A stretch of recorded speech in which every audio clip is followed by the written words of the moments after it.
we have been presenting this award since 2010 to Nigerians that have been doing very well in their various fields. This year, our chairman, Mr. Kawadi Komolafe, now said, the deputy MD of this said, he deserved the award. And when we now went on and we went through your profile, so that we have been doing very well for the segment for Nigeria, for the insurance industry. So we now decided, contacted you and we said, okay, we should want to present the award. And that's why we had to do on your birthday to present the 14th Man of the Year award to you, Mr. LEKAN AJISAFE, the MD Post Assurance Brokers, in recognition of your outstanding excellent contribution to insurance for the development of Nigeria. Congratulations on behalf of our board chairman and the entire staff of Young Achievers. I present this to you as a Man of the Year, the 14th Man of the Year, 2023. Thank you very, very much. I really appreciate. In fact, this is one of the most cherished awards that I can actually, say that I've ever received. I really appreciate. Thank you, Young Achievers Nigeria magazine. Yes, I thank you to the board, board of trustees or board of directors, the chairman. I really appreciate you. Thank you so much. Well, when we do our work, we're not expecting any recognition. We're just doing our own best. We're trying to, contribute our own little quota to development of Nigeria, to development of our country, our industry. We actually operate in the insurance industry. This is the brokerage subsector of the industry. And then, well, we didn't know people are taking note of what we're doing.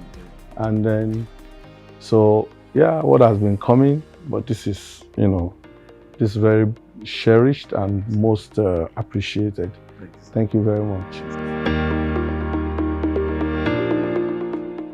Well, my name is LEKAN AJISAFE, and I'm the Chief Executive Officer of Post Assurance. I also chair the board of and the management of the company. I started my career off as an insurance underwriter, then with LMAC Assurance. In those days, LMAC used to be at, Alaga House, Butemeta, shortly after graduation from University of Lagos. I studied insurance, my major.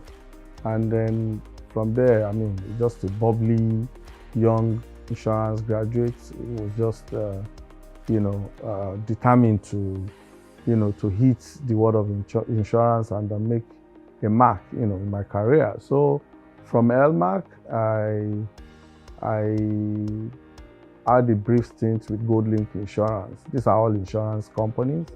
And then from there, I had an opportunity to cross to the brokerage subsector of the insurance industry. I had a first experience stint with GoldLink. Then I was serving in Warri Delta State, actually. And then from GoldLink, so then I moved from, that's after GoldLink, then I moved back to Lagos. Then as to the brokerage subsector, I had a brief stint with a company called First Guarantee Risk Solution. I was the head of business development at that time, and also manager, marketing manager. So from there, and then I moved to Capstone. There's a company called Capstone Insurance Broker. I was the general manager. From the general manager, as one of the youngest general manager in the market as of that time, and I got promoted as the managing director within a very short time with my performance at that time. You agree with me that insurance broking is one of the insurance marketing, one of the toughest, product to market, and then we're just there with, we just want to get it done. There's no limitation. There is nothing like no in our dictionary. Our own is just to do the work. And then I worked with Capstone. I think I was in Capstone for about 6 years, as the MD, CEO then.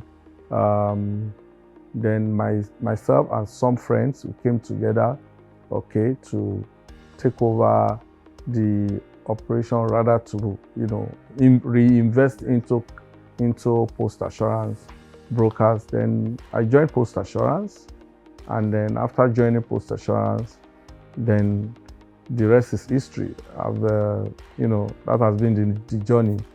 I think so far now I've been here in the Hems of Affair of post assurance. This is going to be about the 13th year.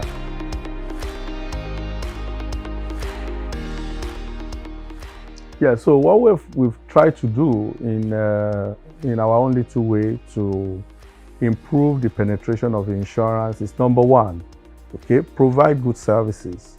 Okay.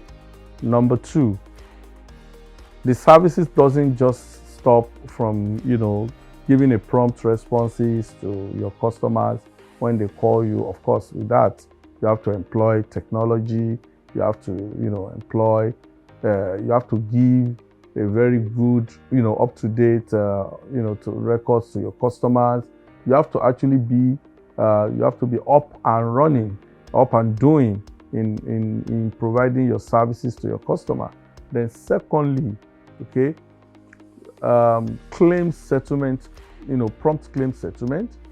As an insurance broker, you have to make sure that your customers are always happy. You have to work with credible insurance companies. Well, we are insurance brokers. We are like intermediaries. So our role is to make sure that customers that are buying insurance are happy and they get their ultimate benefits, for buying that product. So lastly, what we have done or we are doing in post assurance is to be a very good ambassador of the industry. The way we appear, we don't believe in doing things the old way. It's not, insurance shouldn't be done like a business of, paupers. Let me use that word in quotes. The way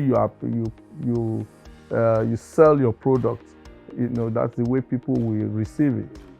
The way you yourself you appear, to your customers, very important in giving image. Yes, so in giving that confidence to your customers, you have to appear very smart. That's why our staffs here, they are all well paid, they are well exposed, well trained. So our staffs here can compete with any staff of any industry, anywhere in any industry, all over the world. So that's our number one gain, USP, that I can tell you that we have achieved in further penetrating the market. Because we believe that if I appear anywhere and I bring out my card and I introduce myself as an insurance broker, I'm sure you are going to you are going to be happy to deal with me, unlike before or in the past, when an insurance broker or an insurance marketer appears to you, you don't even want to sit next to him.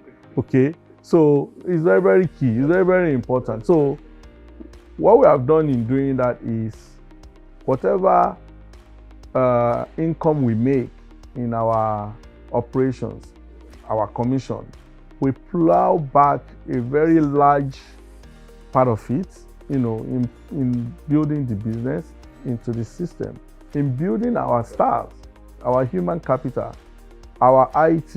In this company, we have a very, very big budget for IT infrastructure. We have our server room, and then all our data are backed up in cloud, as well as we have our data room where we store our data, and our customer data is very, very key. We don't joke with it. We are very big on the data protection. We sign up to so many of these, and we've invested a lot in that. So if you ask me what are my contribution to the insurance penetration, I'll tell you it's endless, and it's some are tangible, some are intangible, in terms of how we spread our news out there, the way we sell our products, the way we do our campaigns, our adverts. It's really important. So at the end of the day, it's not just the bankers, it's not just the big insurance companies that will be heard or known, but they also know about these insurance brokers, that are selling good products. Yeah.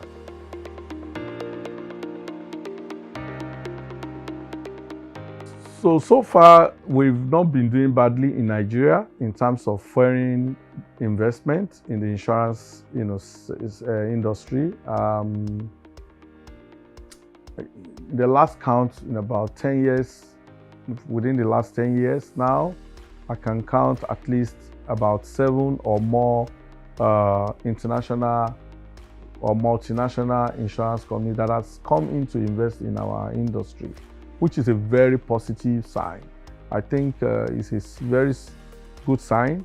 It's a positive sign. It's also a sign that our insurance industry in Nigeria is very, very healthy and is growing. And again, the market has been growing at a minimum of 15 to 20% year in, year out for the past 5 years. That's a testament, to the growth of the market. So that's what is attracting this foreign investment. And then I must say, the investment you're talking about is not only in the insurance underwriting side.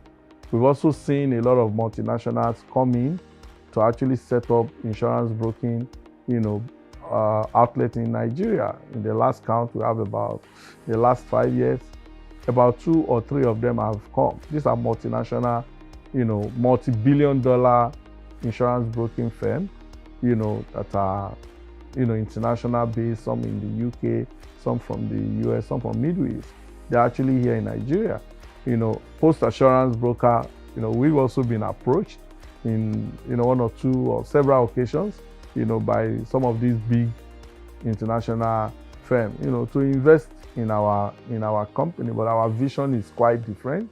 We don't believe in, subsuming our business into another international firm. We believe we can grow organically and also grow into that international and also compete with these foreign firms. So that's our own vision in post-assurance.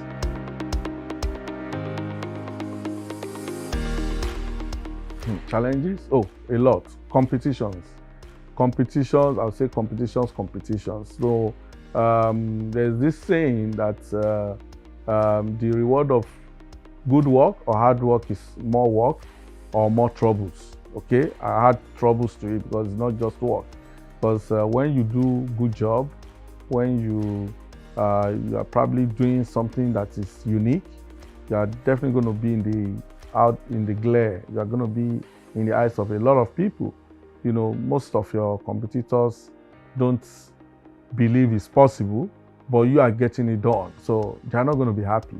Some of them have been in the market even beyond, way ahead of you. And then they just feel like, how is it possible? But it's possible actually, it depends on where you're coming from. So yeah, the challenges are there, but with our professionalism, with our doggedness, our ethics, and all our core values, there's no challenges that is too much for us to surmount.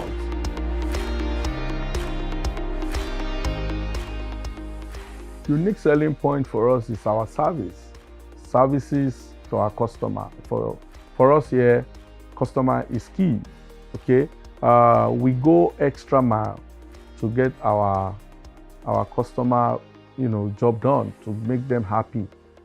Sometimes we even have to give up our own, income, our commission, just to get our customer happy and make sure that they at the end of the day, they smile, they go away with a very good impression.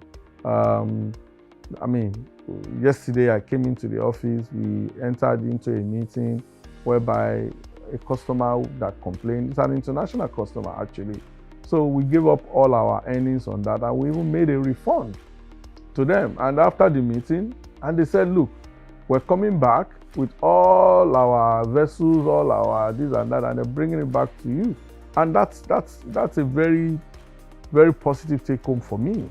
I am not, the type that will just go for the income alone. But I think your customer must be happy. And then secondly, compliance to regulations. We are operating in a very highly regulated market as an insurance broker. We have National Insurance Commission, that's our premier regulator. We make sure that we keep our books open. We do things according to the rule of the NICOM.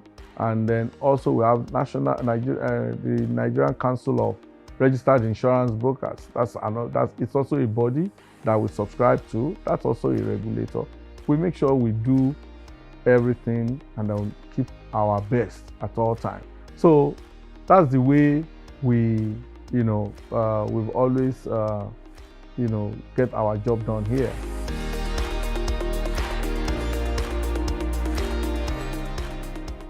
Good question. Already we're outside Nigeria. I must tell you that. I mean, we have a subsidiary in the UK, and then our vision for the company in the next 5 years is to be one of the global leading insurance provider. And then when I say global now, not limited to Nigeria, but I'm talking about international.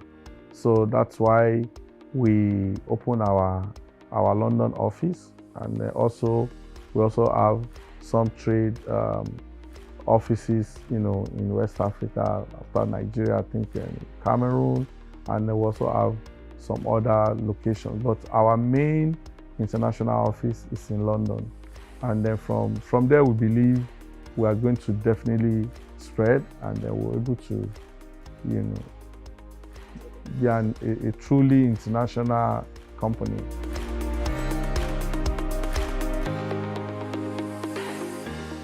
Yeah, so the insurance companies can be relevant in a number of ways just to keep providing insurance services. We're not where we should be yet as an industry. A lot needs to be done. I believe if most of the companies can do like what Post Insurance is doing now without being too conservative, we need to be out there.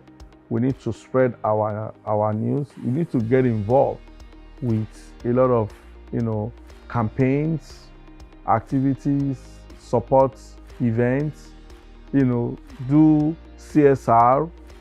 These are things that put you in the faces of the public.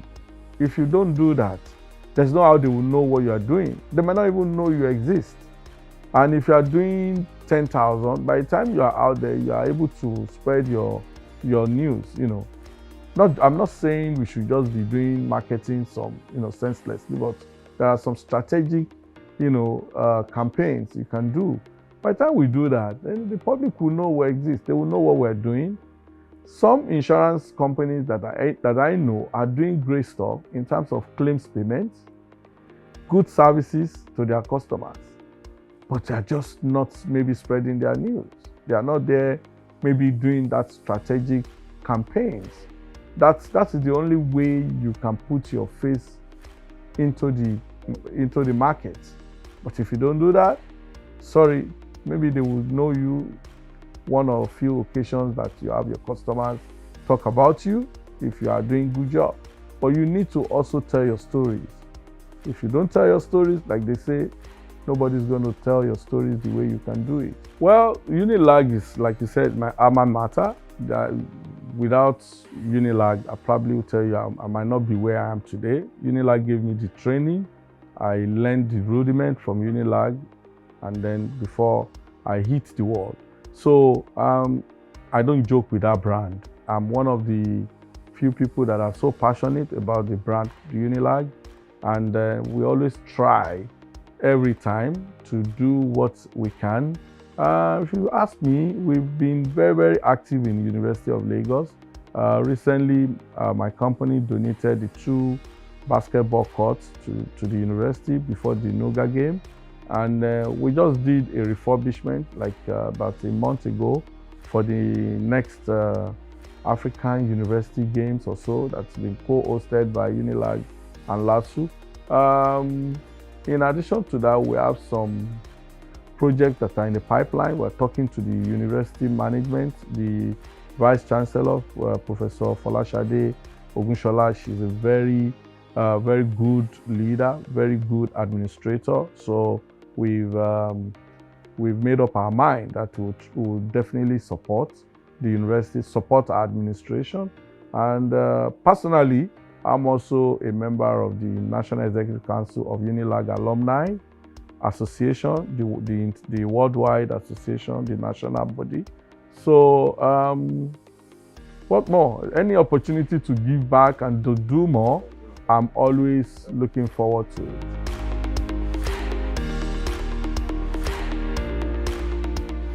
Okay, so this is the way it is. I tell my young entrepreneurs, my mentees or whoever I'm talking to, yes, the economy is down. It's improving anyway, but we're not there yet. But so what I always tell my mentee is, don't destroy your reputation before the economy gets improved. Because a lot of people now will tell you they have excuse to do whatever they like. Some of them don't care. You can't entrust the little things in their hands. They either mess it up. They're all in the excuse of, oh, there's no money, so I have money, I have to use it. Some you cannot invest in them. If you invest money in them, they will always squander it. Some, they lack character.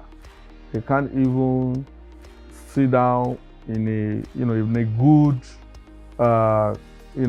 good sitting where you think a good entrepreneur should be able. I'm looking for the right word now. Yeah, so they're just not there. You can't find trust within the society any longer.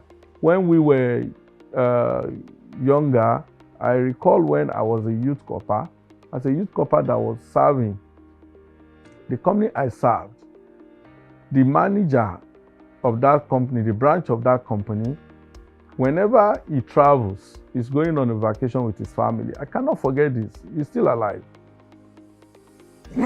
The wife supermarket, it's a mini supermarket, okay? When they travel out for holiday, as soon as the woman travels, the entire collection of the sales and the management of that supermarket automatically rests on. It's not my job. I work in an insurance company. But this man trusts me to the extent that whenever they're going for holiday, himself and his wife, I'm not part of that business, but they'll tell me, "Lekan, you are the one that will go there every day and check the record, make sure, check the money," and they'll hand over the money to me. I'll go and deposit cash at the bank for them till they come back. And I think I've done that like 3 times before I left that company. So some of our youth today, you cannot even trust them. You can't. You can't trust them with the little things. And those are the times that I was really, really at my lowest ebb. So it's not a matter of, oh, I have enough. I have reasons to. Is it when you have to take the cash to the bank and you are still hungry? Is it when you don't even know what you're going to eat tomorrow, but you have somebody's money with you? You have to understand that this money is not your own. It's somebody's money. You have to put. So, number 1, building characters. Number 2, integrity.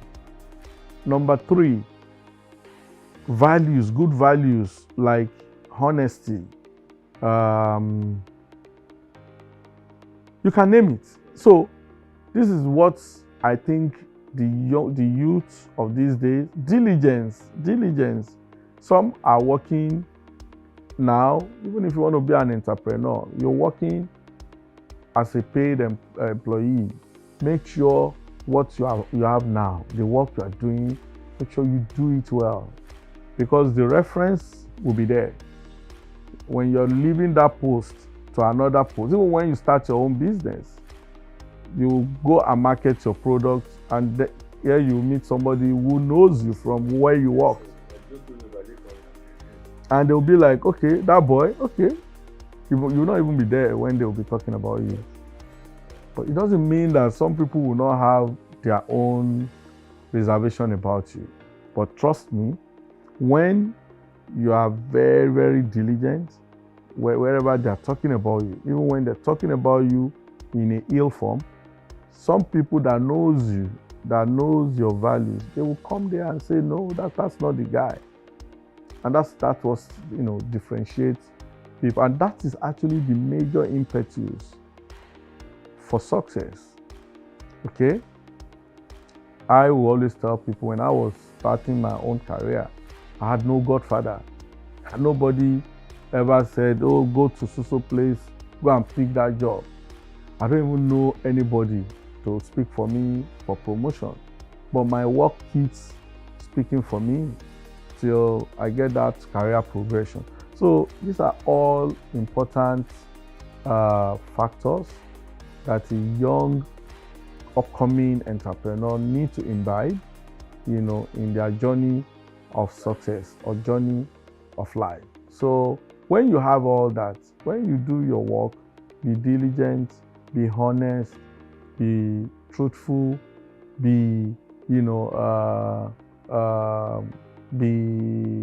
I've talked about diligence, honesty, truthfulness, trust. When you have all that, leave the rest. The economy might be bad.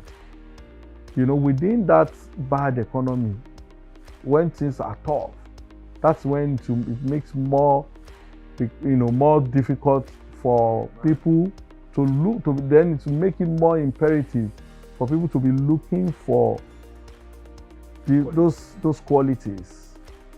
Okay, that is when they will now, because we can't afford to waste our money to get that position or to employ that manager or to have people that want to invest in.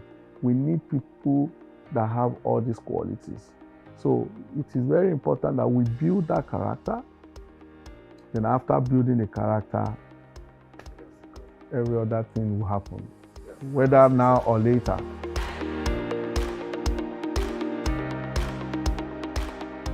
Okay, once in a while I try to do exercise. Like this morning, I just came out of gym before I came here for this meeting. And then I also play golf when I have spare time.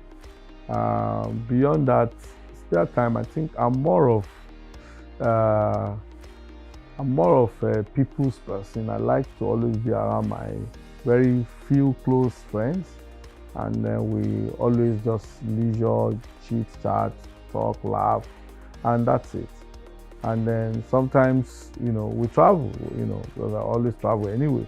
So I try to put fun in my job as I'm moving, for meetings, for conferences, outside the country. I try to just put in some fun into my business activities. So that's what I do with my leisure.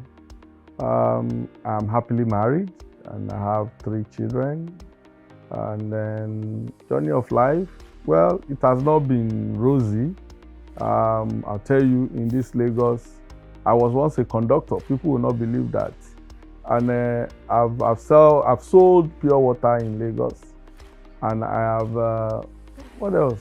So sometimes when people come to me and give excuses why they are not doing the right thing, it's very difficult for me to take excuses, because I've been there and I've seen it. There's nothing in this world. I was born in Bariga and I grew up in Bariga. So if I tell you where I was born, then you will understand when I tell you that I've been there. So all you just need to do is always think about your future. Always think about your name, your family name. Whatever challenges you're facing, it is not an excuse for you to destroy that name. It is just a phase. Like they used to say, tough time never lasts, only tough people do. And Lagos, we are Lagosians, and like they say, our resilience, our spirit of resilience is always in us. It's imbibed in us. So we have to always, work and then make sure that you don't get broken by any challenges. So whatever you're going through, don't let that, like I used to say, don't let it break you. Don't let it make you, do things that will forever taint your family name. So, talking about journey of life, well, I will say God has been very grateful to me. I thank God for my successes. I thank God for my family, good health. And beyond that, I would say it has not been all rosy, like I said earlier. So there have been challenges, once in a while. But what makes you tick and what makes you what you are is that ability to surmount those challenges. Challenges will come. There's no how you can run away from that. Challenges will always come. But when you are strong, when you are tenacious, when you are determined, when you are bold, like the word that has recently, taken over our sphere, that's fearless. A lot of us have always been fearless, even before people start talking about that word. You have to be fearless. Anything you face your challenges. When you face your challenges, and you realize that your challenges is a coward, he will run away. So when you don't want to face the challenges, I am not trying to cast aspersion to some of our youth that are running out of Nigeria now in the name of Japa. I'm not saying it's bad, but by the time they go, take 5 years, 10 years from their age, and by the time they come back, the people they left here, they're not going to be the same position. That has happened to us. This is not the first Japa syndrome that we've seen. In our own days when we were just like 20, like about 30, 35 years ago, a lot of people were running out of country. They were running in droves. Though it's not the time of social media that it's all over the news. I can tell you that most of the people that left during that time, now, some of them are finding their way back anyway to quickly reintegrate. Those that could not reintegrate, they are actually regretting it. So if you have missed that jackpot opportunity, just thank your God and thank your star. I missed that opportunity. About 20-something years ago, I was desperate to leave this country. Everywhere I go, they refuse my visa, including the US, UK. I don't know that's God's plan for me. And I was forced to live in Nigeria, to work in Nigeria, and to grow in Nigeria before I start traveling out. And then start bringing the white people into the country on my invitation. So I'll tell people that sometimes it's not meant for everybody. Sometimes you have to be here so that you don't regret. So, you're talking about journey of life. I really want to sound a little bit, more of I just want to try and be encouraging to the young people and to make sure that we all have to build this country. There is opportunity in this country. If you know how many Chinese are here, if you know how many Indians are here, Lebanese, Americans, Britons, if you know how many of them in this country, as I'm talking to you now, forget about all the security reports they always, send out from the US Embassy or the UK Embassy. It will not stop their citizens from coming to Nigeria because they are making money here. This country is very rich in resources, in human capital, everything you can think of. So let us just relax. Let's go through it together. It's all a phase. By the time the economy bounces back, even within the bad economy, some people are going to become millionaires. After that, by the time the economy improves, a lot of people are going to become rich. This message might be for somebody. That's what I passed through. So I just want to encourage our youth. Wishes from myself. Okay. I just want to thank God again for seeing another year. God has been very, very faithful. We've won battles. We've made progress. In from some on some strange, areas we've been able to conquer where people have failed in the past. So we just have to thank God for that. And I want to wish for myself greater times, good health, long life, happiness in my marriage, success all around, and then every other dreams that I still have, that they all come true. Thank you very much.